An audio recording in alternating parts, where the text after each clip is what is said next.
Sumadsad pa sa 10.6 degrees Celsius ang temperatura sa Baguio City ngayong araw. Ang bagong record low para sa amihan season na ito. Sa iba pang kalapit na lugar sa Benguet, may mga pananim na balot na ng andap. Nakatutok si Sandy Salvacio ng GMA Regional TV. Frozen lettuce at frozen cabbage. Ganyan na ang pananim sa Kabayan Benguet dahil sa matinding lamig. Mas makapal ang yelo na bumalot na rin sa lupa. Pati ang sasakyan na ito nabalot na ng frost.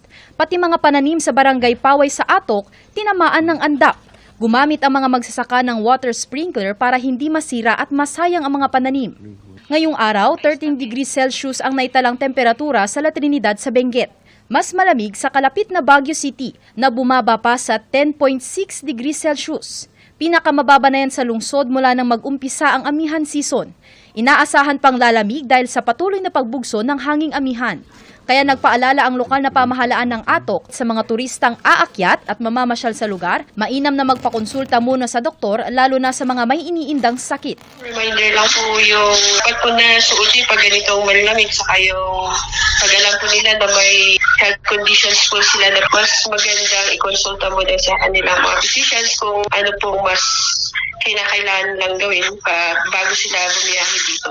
Kahit sabihin namin malamig, pero pagdating nila dito, iba pa rin yung reception ng mga katawan nila sa weather po namin dito. Mula sa GMA Regional TV at GMA Integrated News, Sandy Salvacio, nakatutok 24 oras.